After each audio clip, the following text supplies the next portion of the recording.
Time is 5:55, 5:56. Today's date is July 31st, 2018. And I call this budget workshop to order. That being a workshop, we don't have to have a quorum, but we do. We will not have to call roll. So, Dr. Canales, go ahead. Board of Trustees, we've been working on next year's budget for a while now. Mr. Andres Sanchez is going to walk us through it. There's some changes and some information that we previously shared that he will be highlighting as he walks through the presentation. Mr. Sanchez.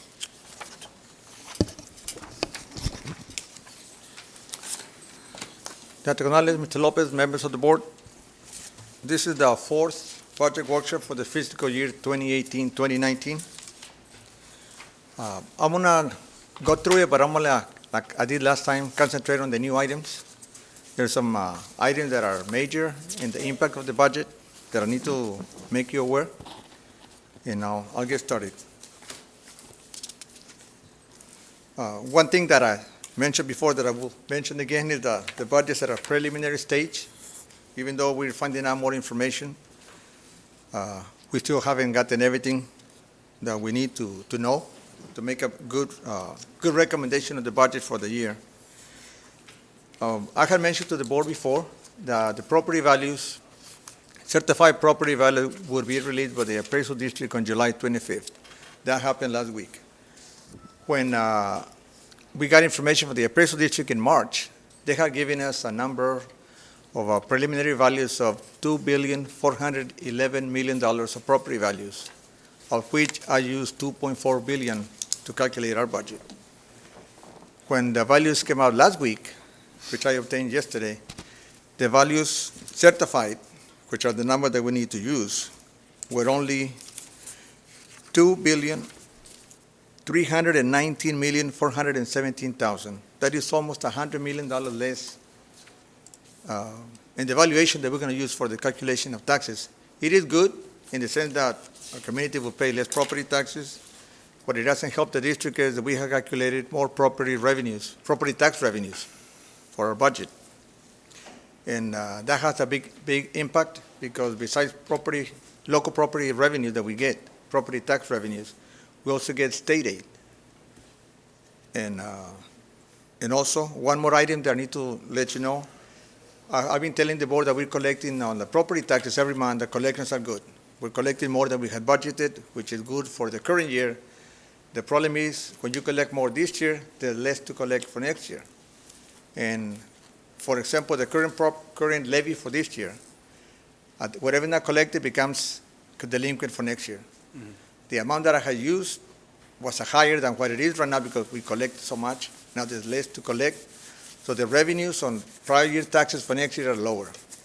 So that plus lesser amount of revenues because of the values and the less state aid is going to have a big impact. I'm going to have a slide to show you that at the end, but that's something major that I wanted to discuss. And I'll bring it up again as I go through the presentation. We had mentioned also on page 2 in the middle that we had received notice from TA that they were cutting our federal revenues. So we're looking at that. We haven't heard anything else, but as it is, we're still getting a cut, almost $400,000. On ADA, the budget's still the same at $15,905, which is the ADA for last school year. We're hoping that doesn't go down too much due to the effects of the flood, in case children need to move, which we hope they don't have to move to another city, that somehow they're able to stay in Weslaco so they can get a good home somewhere and come to school here. The next slide is the one that talks about the property values. At the top, it shows that the first line, certified values, is $2,319,417,743. Last year was $2,292,000,000. That's an increase of about 1.19% in the taxes. Last year was about 5% the increase. This time it's only 1.2. The value they gave us in March, like I said, were about $2.4 billion, so that is a big difference. The property revenues on the current levy will be $628,000 less, The corresponding state aid is 407,000 less because of those lower revenues. And that's less than what the estimate was. That's not less than what it was valued at last year. Yes, Right. sir. Yeah, it's slightly higher than last year, Okay, but less than we estimated when they gave us the numbers in March, correct? okay. So we'll Yes. still see some kind of increase over last year's tax Yes. valuations. Yes, but not as much as I used to calculate the information that we The had. forecast the budget. Yes, sir. Okay. The budget's still based on $1.1597, $1.15 of tax. $1.14 would be M&O and 2 pennies for INS. The current tax collections, as usual, we budgeted them at 91%. The collection goal is 93. The current year collections are right now at 94.31. I was saying they are very high. So we're collecting more. It's good for this year. We'll have more money this year, but we'll have less to collect on next year. For delinquent taxes, we budgeted them at 20%. The goal is 27. For the current year, we're collecting at almost 26%. And I mentioned the pay raises, mentioned on 12 and 13, just because I still have the slides. I'll discuss more on that later. On the next slide, I had mentioned about the basic allocation that we provide to the schools. And mentioned that for our elementary school, we provide $120 per ADA. Middle school's $135, and high school's $200. I did do a survey of some school districts in the valley. I left you a copy there that you can see. Some school districts provide, basically only 2 districts provide more than what we provide. Most of the other ones provide less. And some of the ones that provide information, some use bilingual funds and state compensatory funds as part of the allocation they presented here. But they gave me, this is the amount we provide the schools. They didn't break it down between local funds and state funds. Ours are all local funds. I'll provide more information on the updates or more detail on it. But I did get some schools. 2 schools are higher than us, and all 3 at 3 levels. Most everybody else is below, way below us. So, Andres, you said that some of the other schools is not necessarily from local funds, so they didn't provide. Just a any- couple of schools that mentioned in the allocation they provide includes bilingual funds and state compensatory funds. Okay. There's nothing wrong with that. They just that when they gave me the number, they didn't break it down. And I did not ask, can you break it down by local and like that? But our funds are all local. And I also asked them for funding for band, orchestra, mariachi, and choir, and they provided it to us. Only one school provides more than we do. And when the schools that have a lot of students, the bigger high schools, the other ones provide right what we have or below what we provide to our schools. And some of them say the amount we give them includes fine arts, which includes fine arts, visual arts, any fine arts that they have, including choir, band, orchestra, all together. We separate them.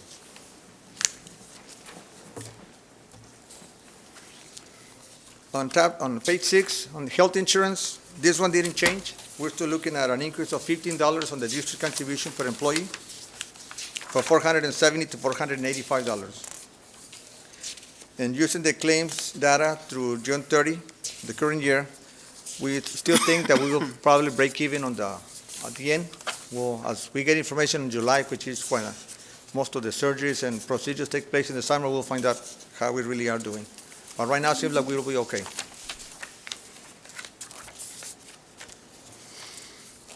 I had mentioned before that the 2 pennies that we generated from the INS tax have been reflected in the budget already.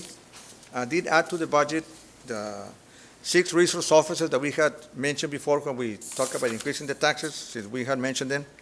And I was looking at the possibility of putting them in. I added them at an estimated cost of $285,000. We don't have a transfer to the construction fund like we have done in some years in the past, right now.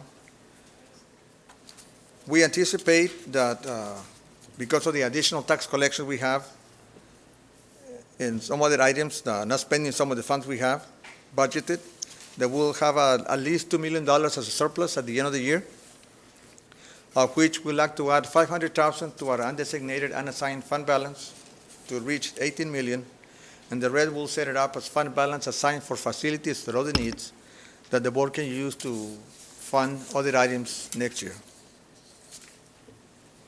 The last item, the page, is the facility that we have. We have a total of $38 million in facilities that we're working on. Some we use $19.5 million from fund balance assigned for facilities, and the other $8.5, we borrowed it. So because half of the money for facilities, we had to borrow it, we need to be very frugal with how we use our funds, the one we have and any additional funds we have in the future. As well as when it's time to spend the money, make sure that we really need what we need to buy. The table at the top shows the vacancies that we have included in the budget. I had mentioned the first four before: mariachi teacher, science teacher, theater arts teacher, construction maintenance manager, and now we added the 8 teachers for full-day pre-K. Depending on the enrollment that we get, we're still working on the numbers for that. We'll hire as needed, 1, 2, 3 as we need them. If we don't need all of them, we don't need to hire all of them. We just listen how we had included in the budget for right now. There is approximately about $2 million of additional vacancies that we had discussed that we like to have that are not reflected, but wanted to mention that list is there. Any vacancies that we do have or that come up, or vacancies that get created because of the employees that resigned or retired last year, we'll see whether we need to replace them or not. So we're going to be very careful on that so that watch our budget as far as that is concerned. We had increased transportation budget by approximately $275,000, and we also increased the budget for interest income by $220,000.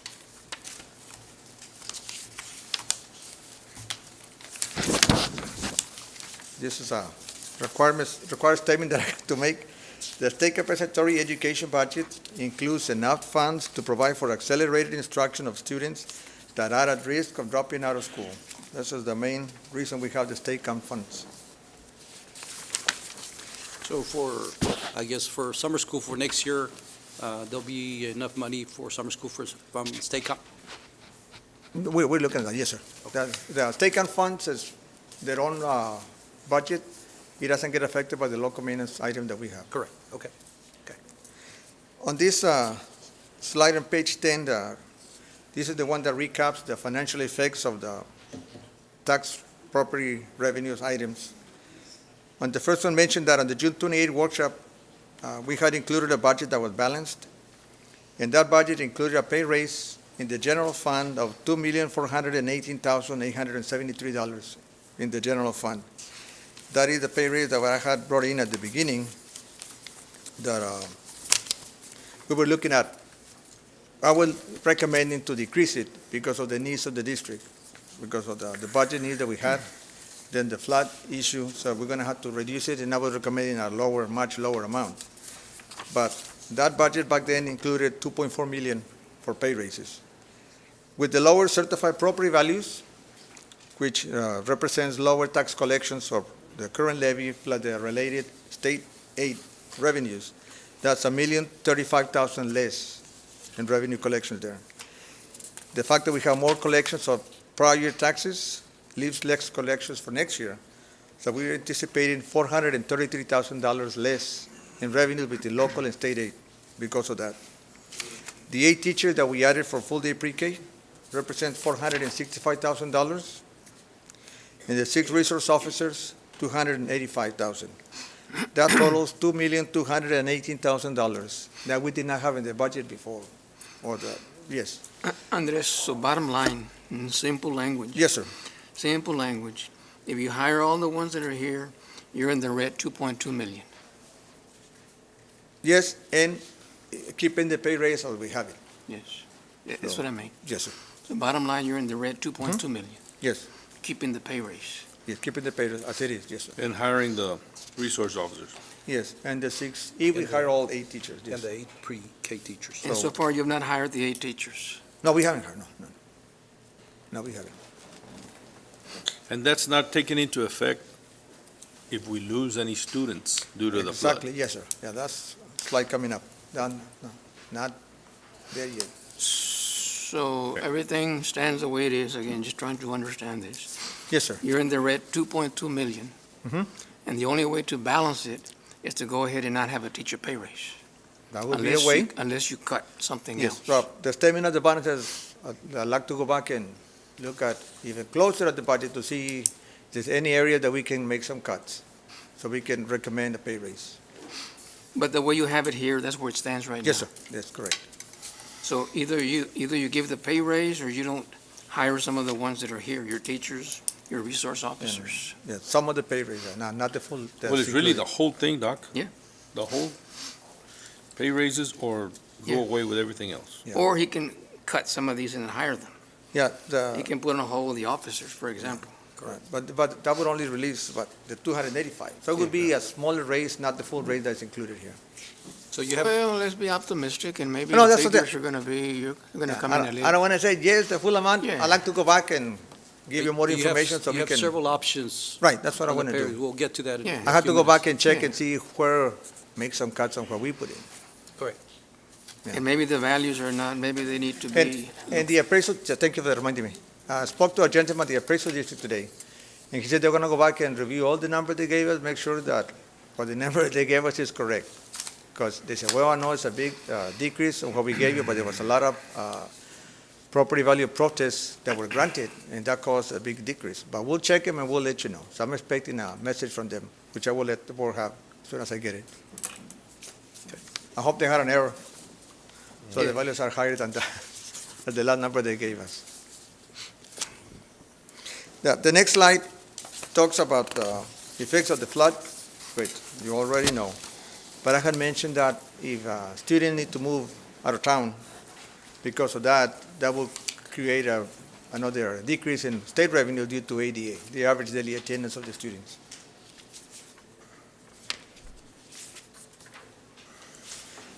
The next slide is the one that we had shown with the pay raises at all funds.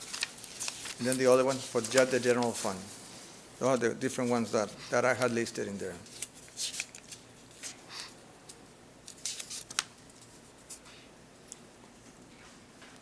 Andres, Yes, sir. you have a note here that says not all these repairs and replacements will be covered by insurance. What do I have to know? On effects of the flood, at the very bottom of the page, Page 11. page 11. Oh, yes, sir. Okay. Of course, this is not good news that we want to see, the And ADA. Mhm. Now, Roosevelt, Food Service, Warehouse, Transportation Department, Weslaco East High School Gym, Maintenance Department, Energy Management.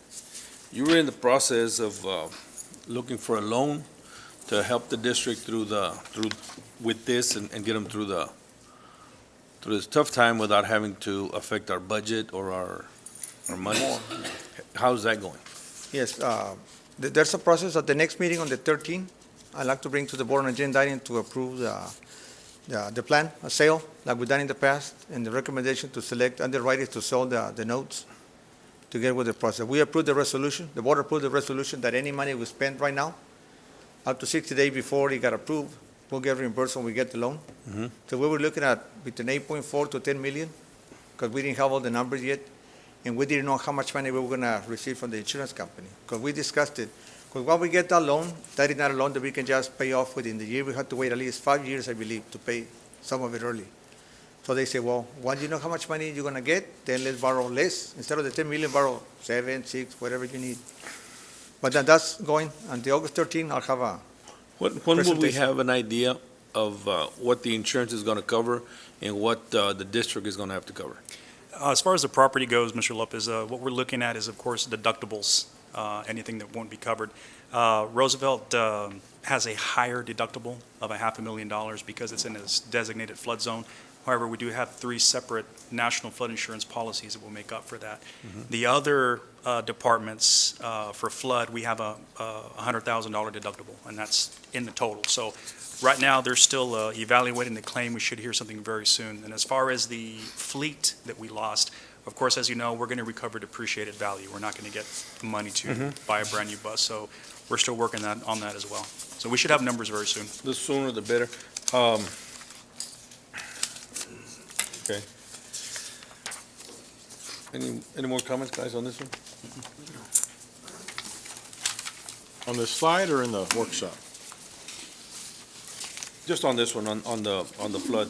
Well, I noticed it says if we lose 1,000 ADA, it'd be a massive drop in the budget that we receive from the state, or the money that we receive. Are there any indications that we're losing a lot of students as of now? I don't know that we have received No, much yet. Mr. Garcia. We're still working on it. Mr. Garcia, regarding staff who called homes, we had phone calls go out. What was their response from, if you can, what was the response from families saying that they were either leaving because of the flood?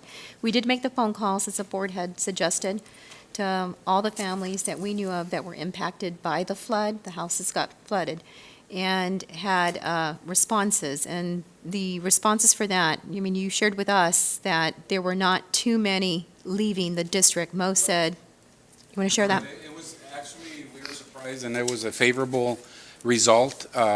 For 2 days, we had a team of about 8 people who called all these identified families, and we had about 5 families only that had, decided that they were going to move out into other districts. But then we told them that we would look to see about providing transportation so that they could, since they were displaced, they would be homeless. So that way we could get them back into the district anyway. But it was a very, very few. But that was the total for the whole school district? It was for all the, Mr. Caballero, it was all the communities that were identified, Okay. that we called Las Brisas, and, the area right here by Old 83, by Expressway 83. We called all of them. It was something like 2,000 families that we called, so. So then this number that we have here, I guess 1,000 is not going to be, Well, and if I may add, the other Reality. thing, we have registration starting next week. And we had a meeting with our principals today and our staffs to train a legal training. And after the training, I spoke to the campus principals, and we talked about ways to make sure we want to get as close to possible to the enrollment and know what we're going to have. Of course, that's enrollment. It's not ADA. One thing is getting them here enrolled, then the other part is making sure they attend on a daily basis. So what we discussed this afternoon, all our principals said it was doable, is after the registration, everybody registers. Whether I'm new, whether I'm a student coming back, I'm going to register. But before the end of, we said next Friday, next week, that we would call everybody who didn't show up and ask them, are you coming back? As an extra effort to get as close to possible to enrollment. And then from there, then we'd have to be working on the plan, once they are enrolled, on the ADA, on making sure that our parents and our students understand the importance of coming to school every single day. Schools matter, school matters, and just increasing our attendance. Our attendance, as we had talked about, was pretty much at the goal. Except for, I believe, the high school level was at 95 as a goal. We didn't meet that, but the elementaries and the middle schools were meeting the goals of 96 and 97. And we talked about the goals. Are they even high enough? Because of the importance of instruction and of being part of a school community, and then what it does for finances that helps us provide even more programs for our children. Andres, a good gauge will be, once you do the registration, compared to last year, apples to apples. Okay. And then you'll be able to see if you're higher, you're the same, or lower. That'll be the first good gauge after registration.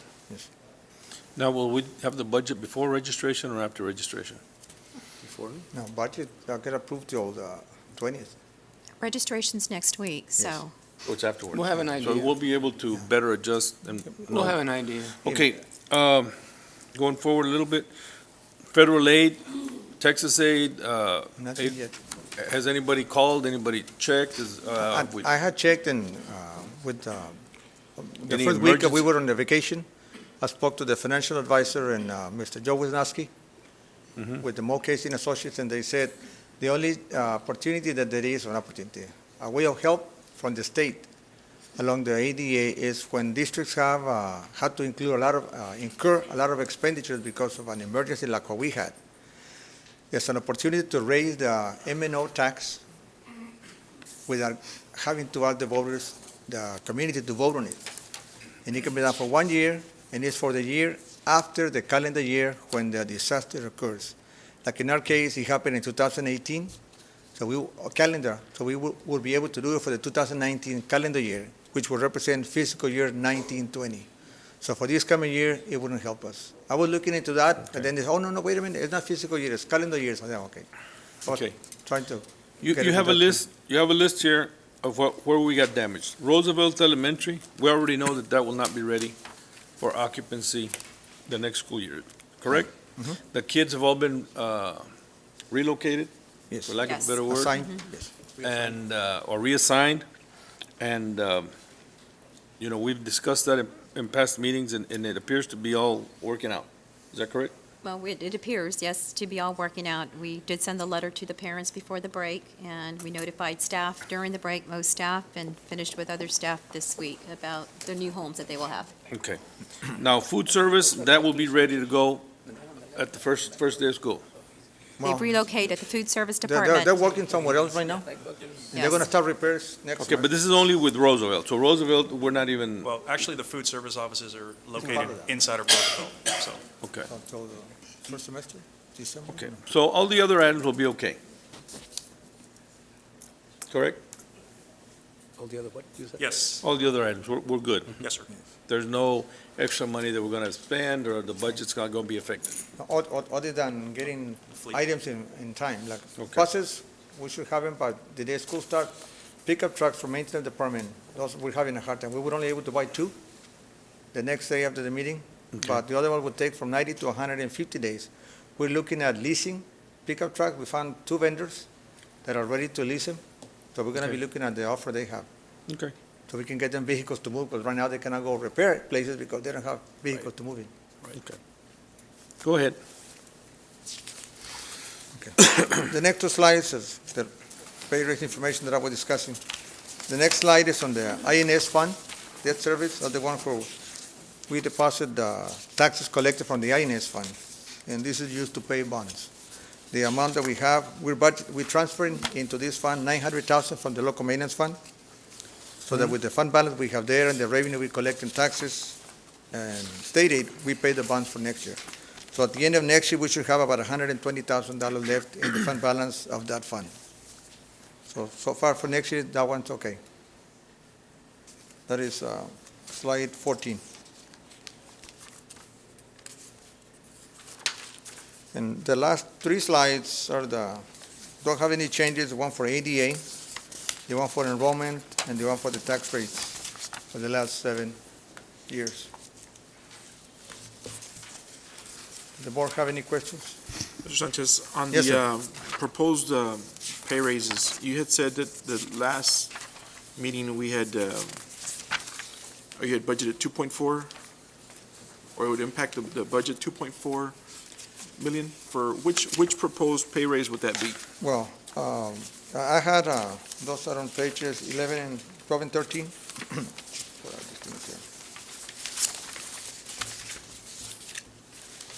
The budget for all funds was 2.7, right here, and the one for the general fund only is 2.4. And those were the raises, 1,200 for teachers, 2% for administrators, and 3% for paraprofessional, technical trade, manual trade staff. So that was the highest one you had, Yes, set aside. and then I started looking at the budget cannot afford it, we need to go lower. So I was looking at recommending only $500 per employee. And they said, well, maybe we can do more. So Dr. Connelly said, see, we can do more. So we were looking at increase it to maybe $750, $800 when we found out about the property values, and then said, well, wait a minute. We need to go back and check the whole thing again to see how much we can afford to provide us a pay raise. Thank you.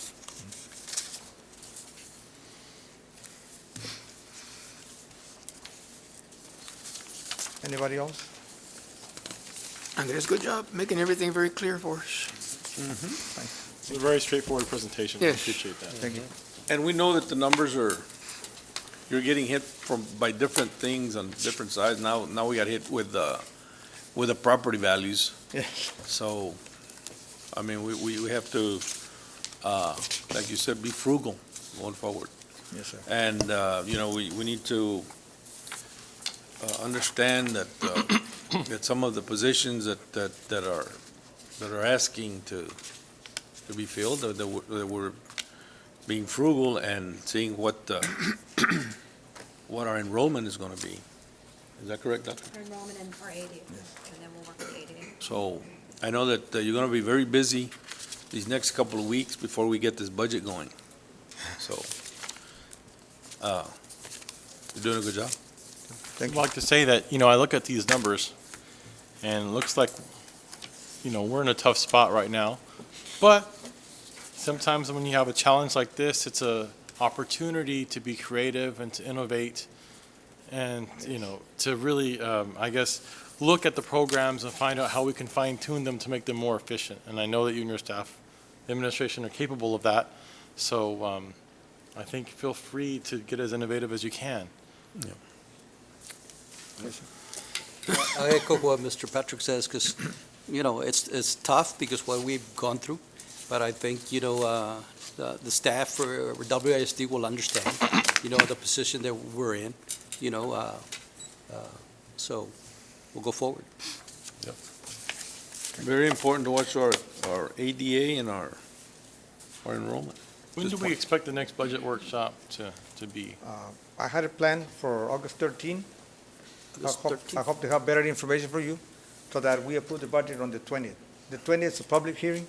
Okay. And we need to advertise at least 10 days before, when we have it, to have a public hearing on the budget and the tax rate. Okay. And then, and we're going to go back to work and look at these new numbers and look at, the innovation and, the efficiency of programs, and also they're going to check the property values. So all those different things. If something comes up where it's red, we may request, poll the board and say, we need another workshop before the August the 13th. So we'd like to have that flexibility as well. Okay. Okay, thank you. Thank you. Thank you. Okay, this is a workshop. Therefore, that being said, the public is free to come up and make comments, ask questions. And at this time, we'll open the mic up to anybody in the audience that wants to come forward and make a comment or ask a question.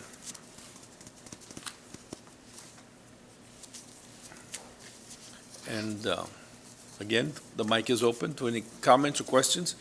Andres, I just want to say that good job. I know that we're still, even through the difficult times, you're still putting this board has committed to adding to our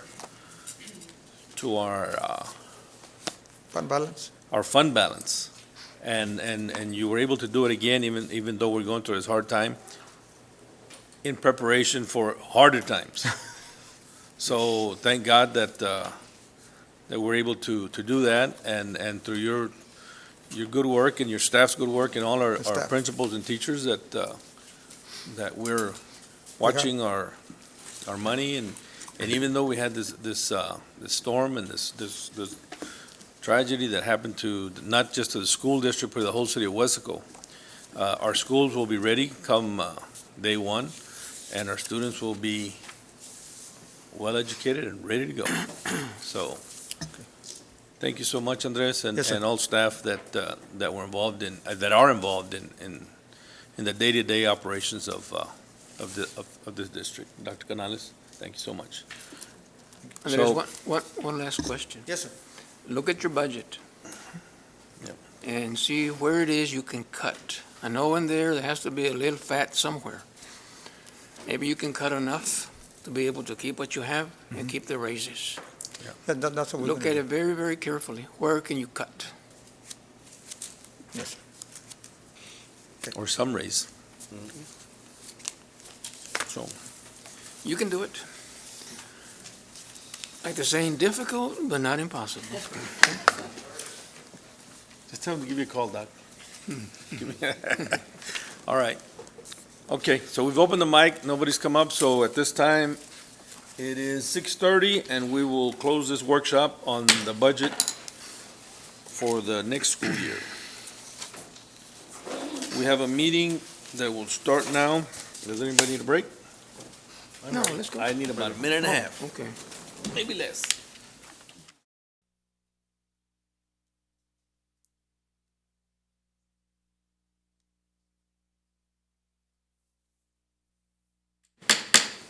Time is 6:33. Today's date is July the 31st, 2018. And I call this a special board meeting of the Weslaco ISD to order. Establishment of a quorum is item number 2. Let the record reflect that all members are present with the exception of Andrew Gonzalez. Moving on to item number 3. Discussion and possible action to approve the memorandum of understanding between Weslaco Independent School District and the Texas State Technical College Challenger Learning Center for the 2018-2019 school year. Dr. Canales. Board of Trustees, we're entering, I believe it's year 4, and the purpose of this agreement is for our district to obtain and continue services from the Texas State Technical College Challenger Learning Center that will support the goal of having students participate in activities related to space-related TEKs, encouraging our students in science, technology, math, and teamwork. We have about 15,000 students during the school year that are involved. It also includes 2-hour educational program, hands-on activities, simulations for students, and teacher professional development. So we have students across the spectrum involved, including high school students. Good program. This is the 4th year. Move to approve. Second. We have a motion by Dr. Rivera and a second by Patrick Kennedy to approve the memorandum of understanding between Weslaco and the Texas State Technical College Challengers Learning Center for the 2018-2019 school year. Is there any further discussion? There being none, all those in favor signify by saying aye. Aye. Opposed, say no. Motion carries. Item number 4, discussion and possible action to approve the T-Test Professional Appraisal Calendar timeline and certified appraisers for the 2018-2019 school year. Dr. Canales. Board of Trustees, our teachers are required to be appraised with T-Test, that is the Teacher Evaluation and Support System. The appraisal calendar, we seek your approval for that. We also seek your approval for the certified appraisers that are listed here, who must conduct the teacher observations and evaluations. We've also included prohibited days, which are days before and after holidays and days scheduled for testing. So this is something we do every year that needs your approval. So move. I'll second.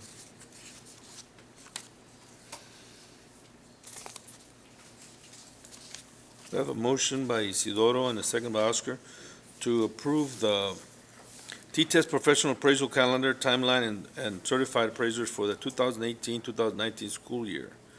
Is there any further discussion? There being none, all those in favor signify by saying aye. Aye. Opposed, say no. Motion carries. Item number 5, discussion and possible action to approve the Student Code of Conduct for the 2018-2019 school year. Dr. Canales. Board of Trustees, this is also a requirement. It's visited every 2 years by school district administrators, since the Texas legislature convenes on a 2-year cycle and either amends or adds new laws. It's aligned with Chapter 37, Texas Education Code mandates, and our district must develop and adopt a student code of conduct. A district committee composed of secondary school administrators reviewed the TASB model student code of conduct and aligned it to our district policies. So we're seeking your approval of the student code of conduct for the 2018-2019 school year. Motion to approve. You didn't change very much, did it? There weren't many changes, sir. I'll second. We have a motion by Patrick and a second by Dr. Rodriguez to approve the Student Code of Conduct for the 2018-2019 school year. Is there any further discussion? There being none, all those in favor signify by saying aye. Aye. Opposed, say no. Motion carries. Item number 6, discussion and possible action to approve the WISD Student Handbook for the 2018-2019 school year. Dr. Canales. Okay, Board of Trustees, this handbook is the Texas Association of School Boards Model Student Handbook. It is aligned to our board policy. A school, like any community, must have regulations and/or standards by which its students abide and procedures by which the organization functions. The standards provide order and an atmosphere conducive to intellectual and personal development. This handbook describes the expectations for behavior and conduct in the Weslaco ISD community and outlines procedures to be followed at our campuses. So we're seeking your approval of the 2018-2019 Weslaco ISD Student Handbook. I move to approve. Second. We have a motion by Patrick and a second by Isidoro to approve the WSD Student Handbook for the 2018-2019 school year. Is there any further discussion? One question, though, do they provide the hard copy so they can log online and be able to retrieve that student handbook? We do, I do know that some of the campuses do provide hard copies in the event that a parent says, I can't get online or access it, I want a copy. Okay. But it's also accessible to them online. Do the parents have to sign anything to prove that they have been made aware of this handbook? The process for, Mrs. Peterson, you can add, that process for the signatures includes when they register as part of the registration packets at all campuses. The pre-registration form that parents are required to fill out and complete has a statement on it that they understand that the handbook is online, they take responsibility for reading it, and they may request a hard copy. Okay. At the secondary schools, they often hand out hard copies of the student code of conduct and get a read receipt. Thank you. Is there any further discussion? There being none, all those in favor signify by saying aye. Aye. Opposed, say no. Motion carries. Item number 7, discussion and possible action for the board to consider approval of proposal award for the pharmacy benefits PBM services for the district self-funded employee program, RFP number 18-07-37. Dr. Canales. Board of Trustees, in June, you took action to solicit proposals for PBM services. Overall, a total of 6 proposals were submitted. All 6 were evaluated by Valley Risk Consulting, VRC, the district's employee benefits consultant. American Healthcare, the incumbent, just for the record, failed to submit an offer. Therefore, they were not considered or evaluated. Based upon the recommendations of the consultant, the work of the consultant, and he is here, Mr. Roger Garza, he's in the audience, the superintendent, I'm recommending that you approve the proposal from, is it Araya? RX to provide PBM services for the district's self-funded employee benefit program subject to contract review by attorney and risk management. If you have any questions, we have Mr. Garza Have they ever here. done work with us? Here in Wisco? Good evening, Mr. President Lopez and Dr. Canales, Superintendent. No, sir, they haven't done any work here at the district. Are they doing work for any other district in the valley? They only have one district in South Texas, that's with most PBMs, but most of them are from the Northeast and either that or the West Coast. But they have one school district. Mr. Garza, how familiar are you with this particular PBM? It's the system more than the carrier, sir. I'm familiar with some of the aspects that they do, but most of your PBMs will rent the same networks. So whichever pharmacy benefit manager you elect, typically they're tapping into the same networks that you currently have.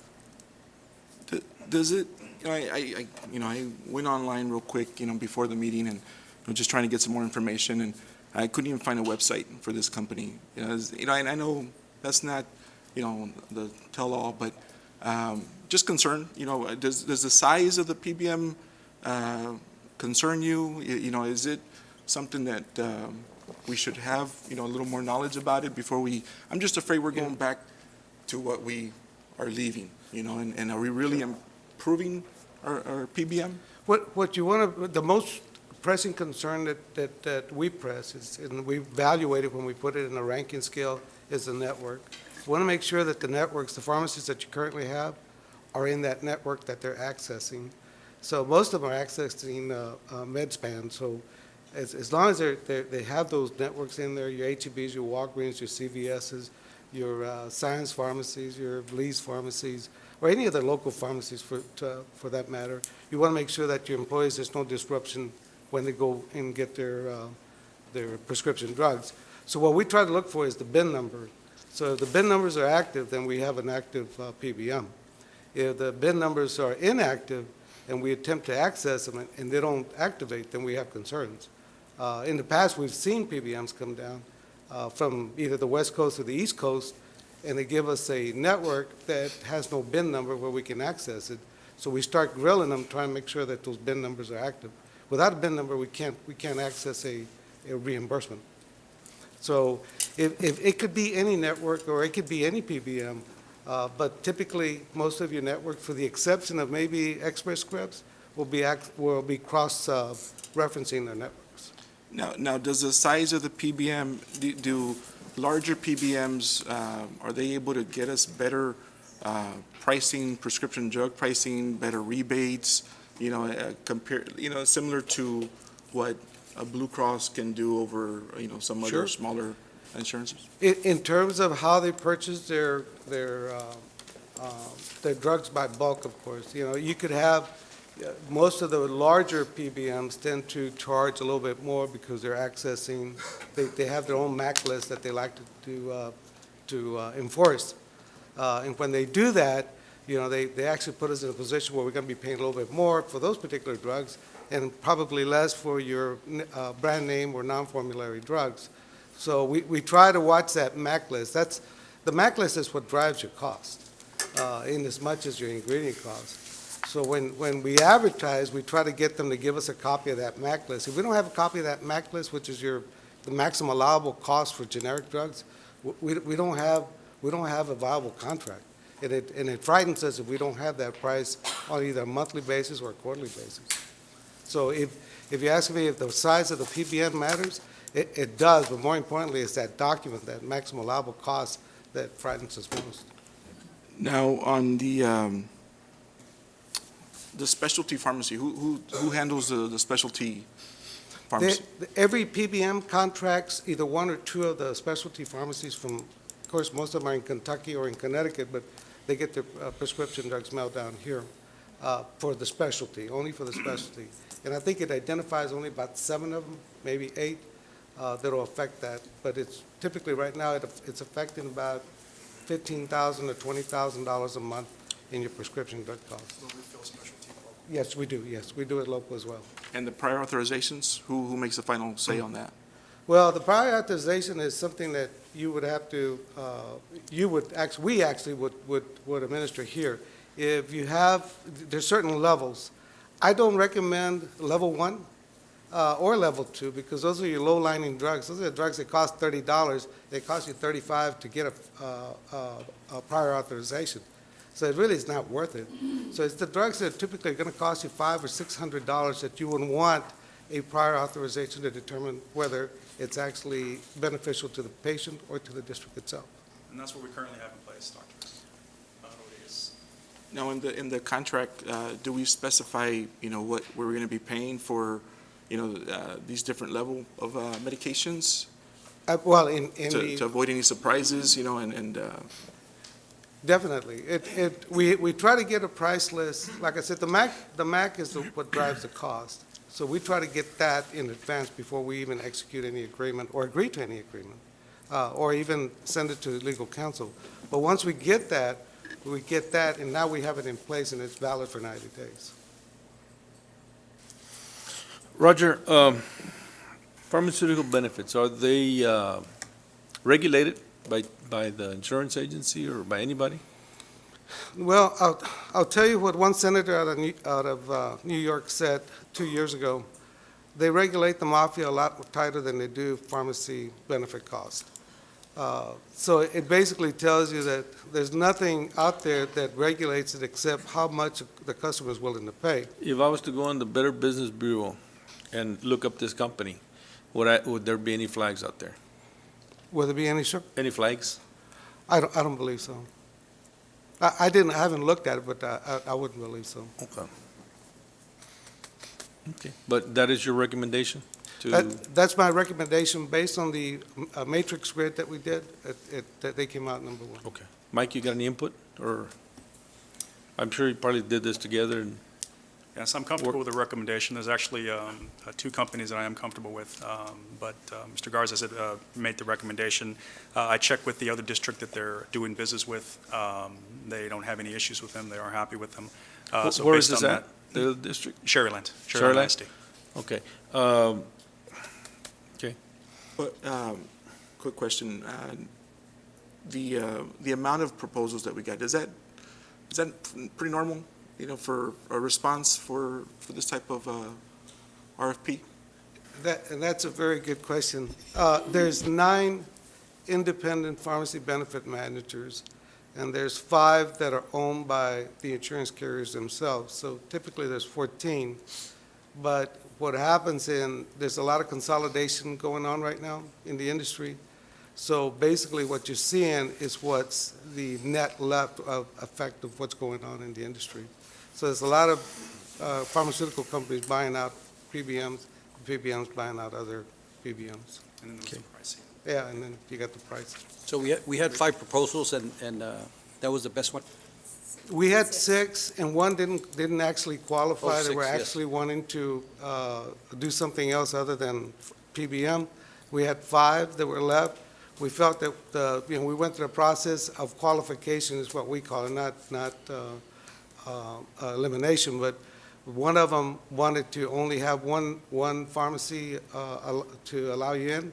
The other one's pricing was a little range. It didn't have a pricing guaranteed. The other one, the fixed price was high, and then the other 2 that came in were within striking range of each other, but one had more points than the other. So either one of those would work. Which is the other one that you felt comfortable with? Max Care. Mexican. I think from my perspective that our employees really want 3 things. They want to be able to have a pharmacy plan where they can go to a wide range of pharmacies, whether it's Walgreens, CVS, things like that. The second thing is I think they want prior authorizations to move rather quickly when they're in need of special medication. And I think the third thing is they don't want to pay outrageous copays. And do you think that Araya RX can meet those requirements? One of the issues that we've been asking our PBMs is that they eliminate the paper trail for prior authorizations because they drag the system down. So we want electronic contact or telephonic contact, and they're agreeing to do that, and they're actually doing that now. And the top 2 and even the third one are actually starting to do that more aggressively. So the process where an employee goes to a pharmacy and then we're asking for a prior authorization, he's got to wait for a response from the company is no longer valid because now they're doing it electronically, so it can do rather quickly. Very fast. And I believe that was one of the hot buttons that the employees wanted eliminated. So we're doing that. It's not only here, but everywhere else, they want that eliminated. What about the copays for as far as our employees? We designed the benefit structure, Okay. Mr. Kennedy. So depending on how we're looking budget-wise or how the plan is doing, we may have to increase copays or decrease copays, but we set that here at the district level with board approval, of course. Okay. Roger, Mike, this question is for both of you guys. Is there any local representation for this company? No, when it comes to pharmacy, sir, when it comes to pharmacy like that, everything is done electronically. And typically, if I may be kind of bold to say, you're actually renting a software, is what you're doing. So, and then the pay station is reimbursing. Okay. The reason I ask is because if there is a local representative, we would like to know who it is, and simply for the reason that if there is an issue, we want our staff here to know who to call. We handle, my office handles those issues, Mr. Lopez. And So it we're ready to wouldn't be anybody from that company. Well, there is an 800 number initially to call, but eventually we take care of our employees, so it comes back to my office, and then we try and figure out what's going on. And I would say that 95% of the issues deal with prior authorizations.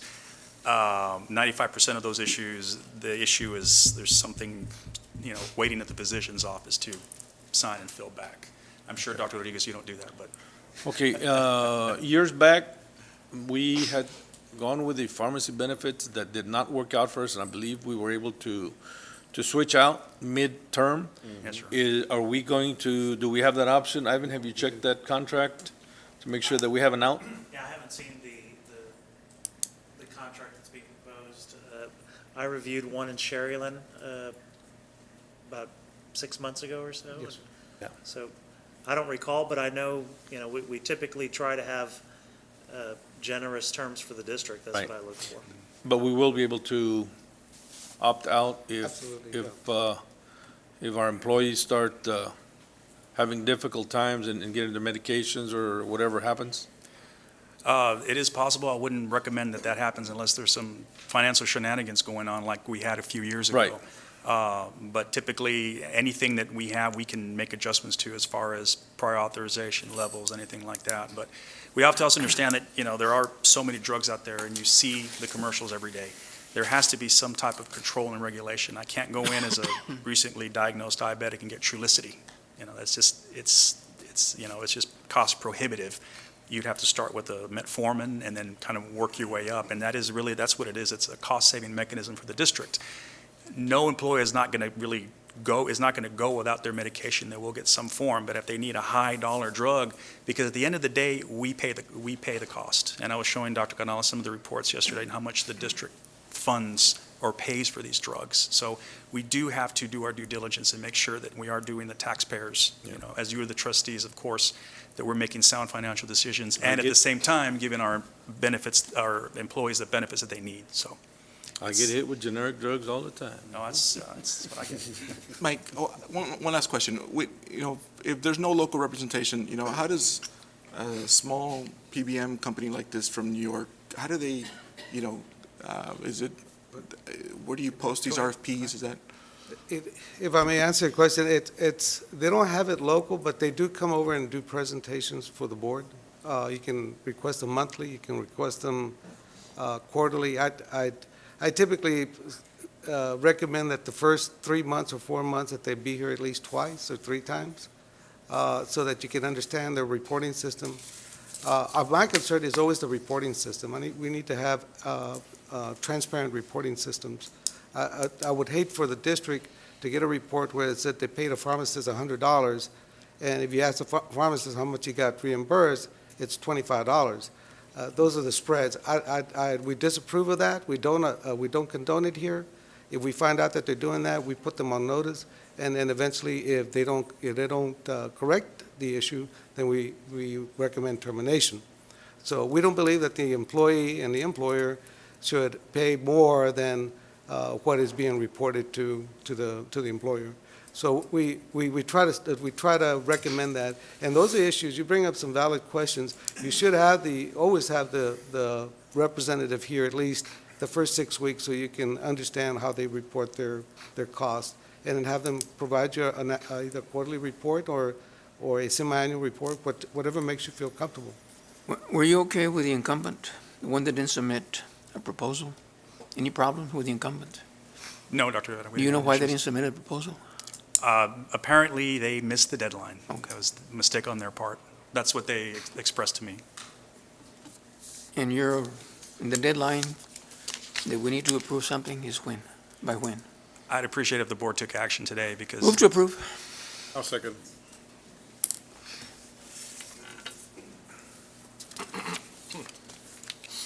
We have a motion by Dr. Rivera and a second by Oscar to approve the proposal award for pharmacy benefit management PBM services for the district self-funded employee program.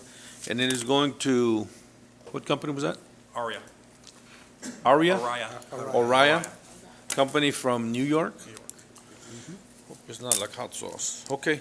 Is there any further I discussion? do have a question. How long has Sherryland had this company? I was going to say, I think just a few months. yeah, just a few months, just about 5 months, 4 months maybe. Thank you. Any further discussion? There being none, all those in favor signify by saying aye. Aye. Opposed, say no. Motion carries. Item number 8, discussion and possible action for the board to consider approval of a contract with independent consultant Heriberto Reynoso of Robotics for migrant problem-based learning experience. Dr. Canales. Board of Trustees, this is, I believe, year 4. It is a sole source provider who works with our migrant students. It's part of our migrant application and it's funded through the migrant department. So we seek your approval of the contract with the independent consultant, Heriberto Reynoso of Robotics, to provide problem-based learning experiences to our migrant students to continue them. Who works with him? He works with Ms. Cardenas, Ms. Lori Cardenas, or Mr. George Lopez. We get to go visit the sites. They invite us to go see what our kids are doing. This is the 4th year with the same individual? Yes, sir. Hello, good evening. Are you happy? very, very happy. We've seen a lot of growth with our students. The goal of the project or the program, there's a couple of them. One of them is to expose our students to different types of careers, especially since there are migrant students who might be a little bit more limited in what they're exposed to. So to expose them to careers outside of what they would normally see, so STEM careers, and also to teach them to give back, because the programs do have a real-world experience to them that promotes giving back to one's community. The first year was developing the Arecibo robot, where we clean the largest satellite dish in the world. The second one was the pipe inspection robot for the city to help alleviate the flooding issues. And this past year, was the Colonia Lighting Project, which was to develop a low-cost lighting source for colonias, because as y'all may be familiar, there is not a lot of light in some of those areas. So that project was to not tie into any electrical companies and for it to just have a sustainable lighting source. The batteries could last, I think, the student said about 15 years. So, and that project is really, really cool. That's one of my favorites. This year, we'll be working for our school district, where the kids will be developing a codable rover, the little Mars rovers that we have. The kids are going to be taking those rovers and turning them into codable rovers, so that they teach our 3- and 4-year-olds how to code, and they themselves are going to be learning how to code in the process of it. We've been very happy. Federal funds, is that right? Yes, federal funds, sir. I move to approve. Second. Now, does that include, go ahead first. A motion by Patrick and a second by Isidoro to approve a contract with independent consultant Heriberto Reynoso of Robotics for migrant problem-based learning experience. Any further discussion? Does that include all students or just secondary students? We include secondary students mostly, but it includes 6th through 12th. There have been some 5th graders that express interest, and we do bring them in when we can. Okay. Yes. Good. Any Is other there any questions? further discussion? Thank you. Thank you. Thank you. Thank you. Okay, there being no further discussion, all those in favor signify by saying aye. Aye. Opposed, say no. Motion carries. Item number 9, acknowledgement of Hidalgo County Tax Office Collection Report for June 2018, current taxes and delinquent taxes. Dr. Canales and Andres. Mr. Sanchez. Yes. Mr. Lopez, the Hidalgo County Tax Office report for June 30, 2018 shows that in the current tax levy, we have collected $24,708,953. That represents 94.31% for this year. That is 0.72% higher than last year, when we collected only 93.59%. On the prior year's levy, we have collected $1,056,140. That represents 25.98%. Last year, we only collected 23.73, so that is 2.25% higher than last year. And we budgeted 91 for the first one and 20% for the second one. That's what I was mentioning earlier. Good numbers. Just a report, no? Yes, no I action. report, yes. No action. Any questions? No actions required. No? Good work. Okay. Item number 10, a discussion and possible action for the board to consider, 1, approval of obsolete damaged personal property to be declared surplus property, and 2, approve to sell. Dr. Canales. Board of Trustees, the personal property listed has been inspected and found to be of no further value to the district. Before items can be properly disposed of, you as the Board of Trustees must declare the items as surplus property. All the surplus items will be sold via auction. Any unsold items or trash items will be disposed of accordingly. Just some examples of some of the items and the way that it works. Campuses and departments submit items such as furniture, equipment, computers, and other things to the warehouse. Technology-related items are reviewed and evaluated by the campus technology coordinators and the technology department staff to determine whether they're no longer useful or whether they're outdated before they're sent to the warehouse. Due to the severe weather and floods, and Weslaco ISD endured on June 20th Some equipment items were damaged, which are also included in this agenda item, including old scoreboards from Weslaco High School's baseball and softball fields, old weight equipment, panel dividers from the migrant department, and all of them are being stored at the warehouse. When was the last auction? 2 months ago. When are auctions held? In San Juan, In San San Juan? Juan and Ban. Oh, okay. Well, what's wrong with the weight room equipment? It's, Coach Rojas, he recommended it. They're old. A lot of the weight room equipment that we've been storing at the warehouse has been there for about 10, 15 years since we purchased the new equipment at the high schools. That equipment that's been stored over there is equipment that's older equipment that we didn't use, that was probably older than 10, 15 years old. The stuff that was still functional, we put it in the middle schools. So we have our middle schools equipped with weight rooms. That gear that was in the storage room at the warehouse was, of course, stacked somewhere along the warehouse, and that was also a part of the flood damage. So it's the old style, just the metal plate. Then obviously when it gets wet, it just turns into complete rust. Oh, it starts rusting out.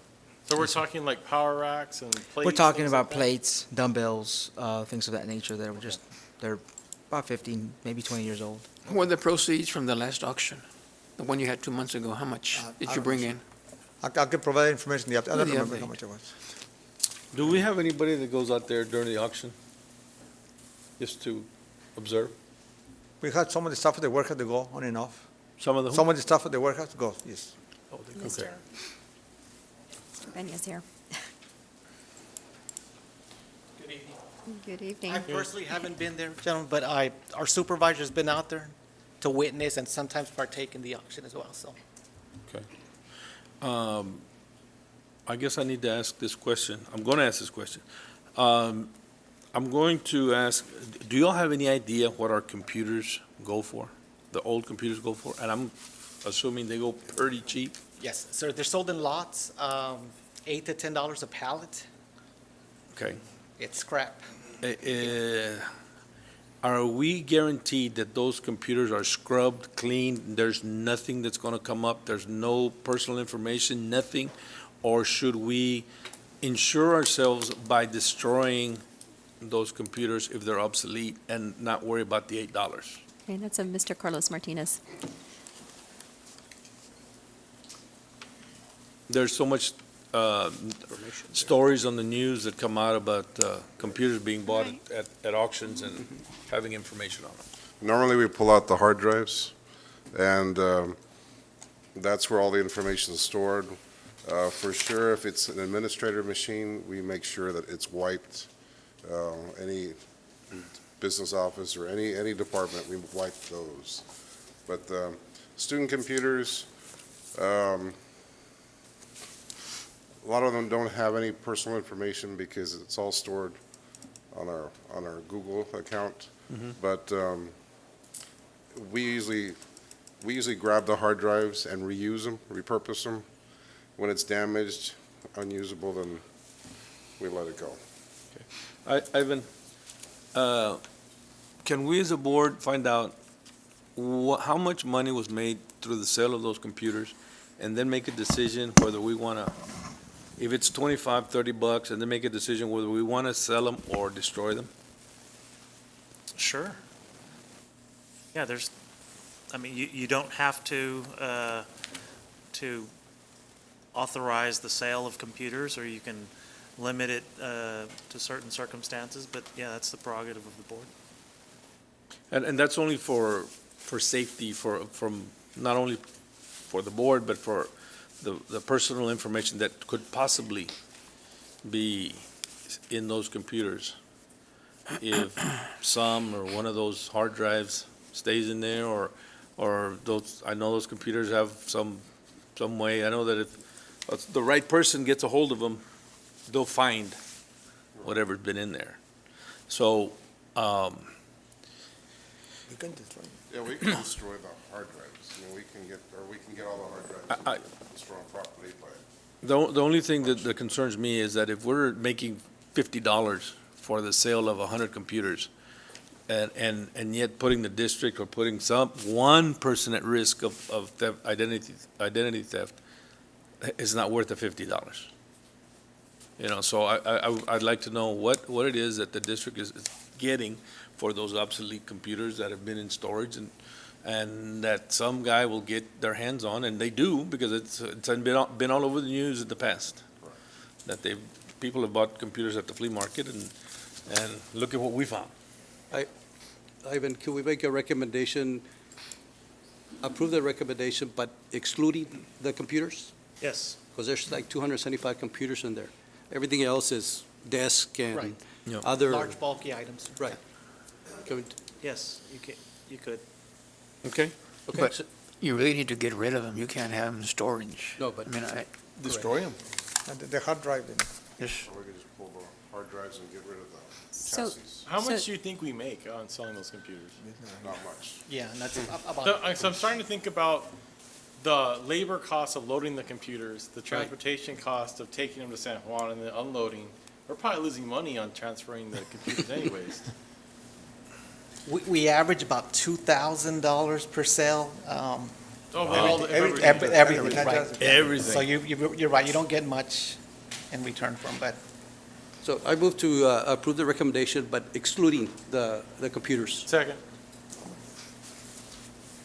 Okay, we have a motion by Isidoro and a second by Patrick to approve all the items as listed, excluding the computers, to be discussed at a later time. Is there any further discussion? where are you going to store these computers? Can that be modified to say declare them a surplus, not just don't sell them? Okay, declare them a surplus, but don't sell Don't sell them. them, right. I'll modify my second for that. Where are you going to put them? they'll Where are you stay gonna with me store there. So we'll make room for them? us. You make room? Yes. And then we'll destroy them. Because we don't have any use for hard them to do it. drives. I know we have a vendor that provides that service. We've never quoted them before, but we'll certainly entertain it if the board wishes to. You have to, excuse me, sorry, I didn't mean to jump in, but there, like Orly mentioned, there is a special vendor that you have to hire to destroy computers because of the mercury content and the other chemicals that are in boards and especially the monitors. So we have to be careful if we're going to just destroy them ourselves. We would have to hire a company to do it. So just FYI. Okay, well, get us that information on what the dollars are, and then we'll make a decision which way we want to move. Yeah, we can always declare them surplus later if we have some kind of fail-safe on the If- hard drives, like. If there's time to get them sold, by the time we have another board meeting, if Dr. Canales, if we can get our technology to guarantee every single computer, there will be all the hard drives are out, there is no information, there's no possibility of any information being scrubbed, then it's okay. But that's until we find out what the actual dollars are and you find out what it'll cost us to have them destroyed. Okay. And then we'll go from there. Will do. Is there any further discussion? In the past, the computers, have you sold them or auctioned in the past? So this will be the first time that we haven't done it. That's correct. In past years, you've always Yes. declared a surplus. And there's been no problems in past No years? problems at all. We used to have a Computer for Kids program years back. So any salvageable computers, we would make them, reformat them, and hand them out to the kids through the program. But a lot of the computers are damaged, too damaged to be ready for the kids. So, but we can give you more information on how. Please do so, Dr. Rivera, and I understand your comments as to why now. The reason is that with the hackers that are coming up and getting smarter and smarter and working harder to get the information from these computers that are looking for these computers, that is my concern. So. You sold them 2 months ago? 2 months ago, you had them? Yes. Computers? Yes. I'm okay with the motion. Eventually you got to get rid of them. You can't store and store and store. Any I'm further okay. discussion? There being none, all those in favor signify by saying aye. Aye. Opposed, say no. Motion carries. Item number 11, discussion and possible action for the board to consider approval of the annual review of the district's investment policy. Dr. Canales. Board of Trustees, Board Policy Section CDA Legal requires the board to review the investment policy and strategies not less than annually. Administration has reviewed the policy and has determined that there have been no changes for this year. The board must also adopt a written instrument stating that it has reviewed the investment policy. Board Policy Section CDA Local emphasizes the following concerns that I'll let Mr. Sanchez go over regarding district investments. Yes, thank you, Dr. Canales.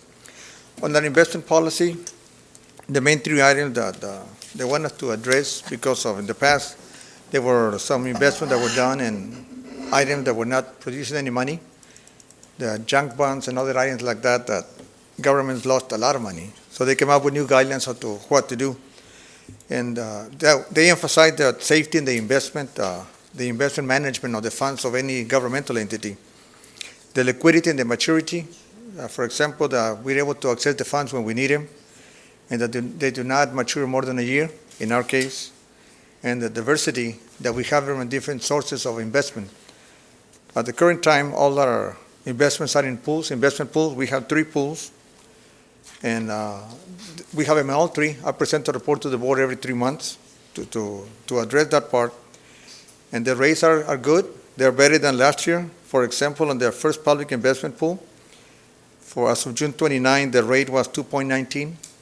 Last year was 1.08%. So it went up. It was 1.11. It went up 1.08%, almost double the amount. The Texas Trust Investment Pool was 191. It used to be 0.90, so it went up another percent. And the taxable investment pool was 192, and last year was 0.93, also another percent increase. These funds in the investment pool, like I mentioned before, to be able to access them when we need them, we can always get them same day by wire. Whenever we had payroll, we need to make construction payments, we get the money the next day. Something that works good for the investment pools. And in the past, the rates were not good, as you all know, so we had them there. Since rates have been going up, we'd like to start investing some funds in treasury bills and certificates of deposit. And one thing that I'd like to do, hopefully in September, October, the ladies would like to have a board workshop to go over the avenues that we can have for that, so that the board can approve different ways to do it. For example, one way is to approve either banks that act as brokers for other banks so we can buy CDs through them, or investment brokers that can sell us treasury bills on some other items. But before we do that, they have to sign a letter that they read our investment policies, our board policies on investments, that they understand everything that I just mentioned, the liquidity, the maturity, the safety, and that they're going to provide us investment that go according to our policies. Andres and your staff, who's the one? This is very important, your investments. Yes. So who's the one? On the second page, we have listed as three of us. One is Jesse Fonseca, a director of parent and business operations, Sylvia Esquivel, our compliance auditor, and myself. And we go to training. Every 2 years, we're supposed to go to training. So in a year, how much have you brought back as far as the investment? The A amounts lot of of money, interest? Dr. Rivera. The last report I have was about 800,000 for 9 months. So it's been going a lot. Yes, it's getting better. That's why I increased the budget to 220,000, because the rates have been going higher. That's good, Andres. It used to be high when You need to very be low. constantly checking, make sure that you're getting the best rates. Yes. And because of that's why we like to do some CDs. So in a year, about $1 million? About $1 million, yes, sir. I might send you Yes. some of my money. Yeah. Because all the money over the year that we get. That's good investment. That's good, And Andres. that's because most of these are averaging less than a 1% interest. Yeah, now they're getting into the 2%, right? Yeah, so we can make more money if we reconsider the A little bit investing in more, right? CDs. Even I we like do that. 3-month investments, 6-month very investments. important. Like the fund balance, for example, that we don't touch it, invested in 6 months or a year. I have a question, because Yes, I sir. invest in CDs as well, but typically when I invest in, or an individual invests in a CD, they basically lock their money away and you can't really pull it out without receiving some kind of a penalty. Does it work the same way with institutions, Yes. like school districts? Mhm. Okay. See, that's why we have the investment pools, where we can always take it out whenever we want. But we're looking at CDs, but we said the difference, the increase in the higher rate is not a lot to guarantee keeping it for 6 months or 9 months, so we kept it there. So it's higher rates, but it's less liquid. Yes, Okay. for one. But the fund balance that we have, for example, that we don't touch it. We can have it invested for 6 months or a year and at a rate. And again, I gotta come back to the board and so that you can feel comfortable with it and approve it, and then we'll continue with it. But right now, the investment pools are doing very good. Okay. The interest, I mentioned at the bottom of the page, we checked, the U.S. Treasury bills, as of June 29 was 2.25% for a year. We're getting 2.19 every day. So we don't have to tie it up when we get the same amount anyway. The Chase Bank was giving us 0.05% for 1 year. Why you bother going there? So our current bank doesn't offer us CDs. They said, no, we cannot really offer you that. So we checked a couple of local banks in Weslaco. They told me the same thing. We cannot give you anything better than the pool right now. So most of our CDs are 6 months or 12 months? Yeah, we don't have CDs, but that's what we will look at, 6 months or a year, yes. Okay. And on CDs, we can go to any bank. We do not have to go to a depository bank. Right. So we can get quotes from banks any day. We get 3-4 quotes. The one that gives us the highest rate for the same number of days, we'll go with that one. Now, the money that we have in these investment pools, that's not our day-to-day operating fund money, is it? Well, all the funds are there. The So all of construction, so once we get the tax money, we turn around and put it in these investment pools? yes, it goes to the pool right away. Okay. And we keep money enough for the bill that we pay. So, like, I know we have like $17 million just unallocated money, right?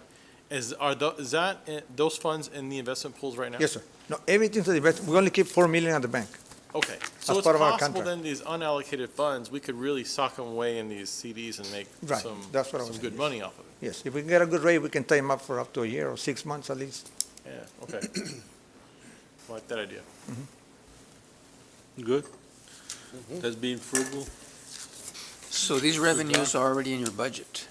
Yes. The money's the interest anticipated? is reflected in the So budget. you can reduce what you have right now in the red with the additional money? Well, I already bumped it up to 120,000, looking into that in June, so, but we'll see. Move to approve. Second? Motion by Dr. Rivera and a second by Patrick Kennedy to approve the annual review of the district's investment policy. Is there any further discussion? Just keep us posted Yes, on the best deals for the district. Mr. Sanchez, real quick, now, is there any risk, I don't know, you might have covered it already, is there any risk, since we have all our money in these pools, to, No, the investments are covered.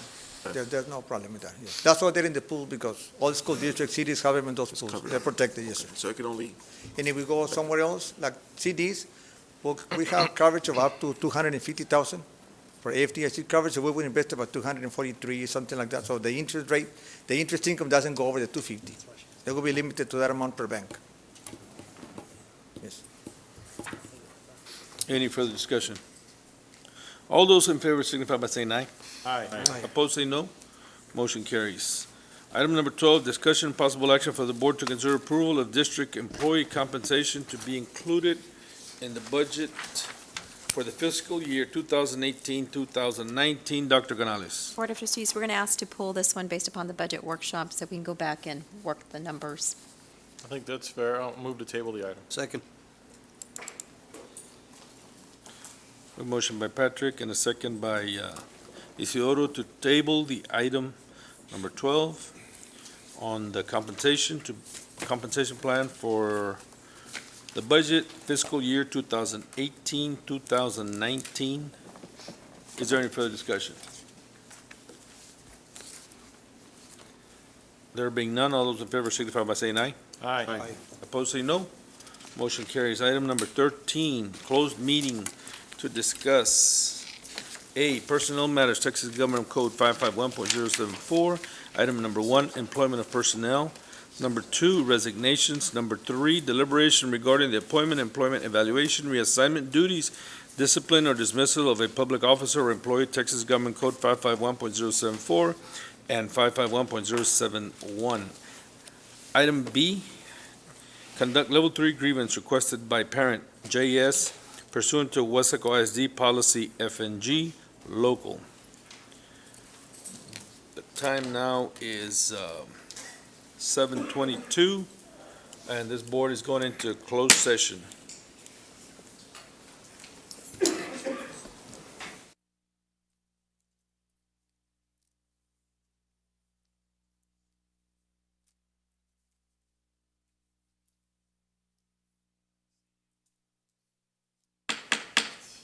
Time is 7:41, and this Meeting is back in open session, and I will allow a few seconds for tapes to be changed.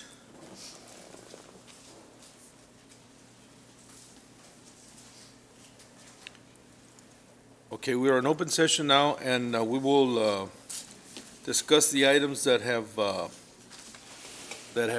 were discussed during our closed meeting.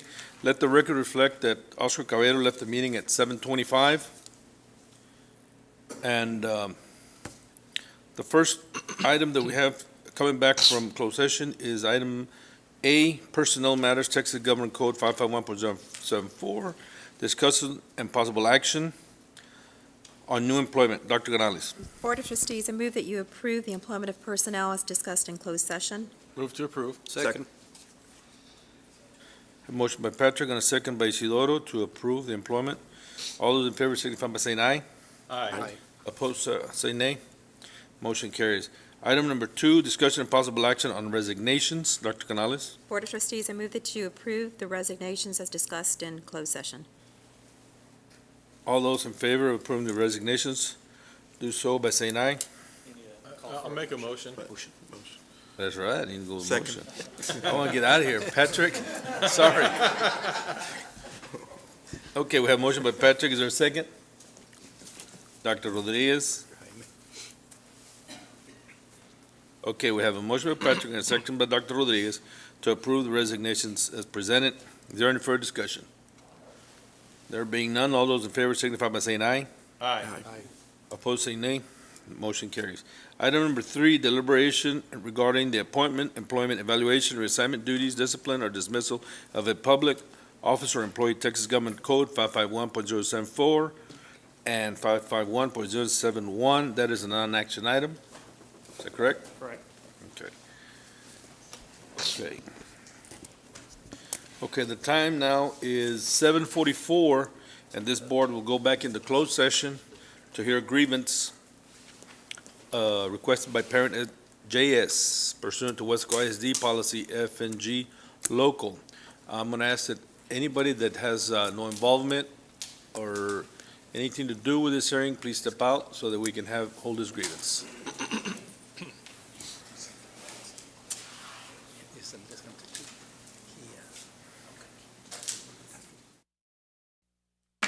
Time is 8:51, and we are back in from closed session discussing the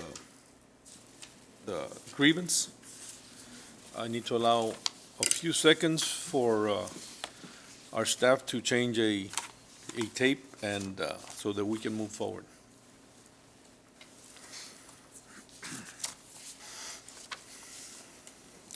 Okay, we're in open session, and we are discussing item B, which is action level 3 grievance requested by parent of JS.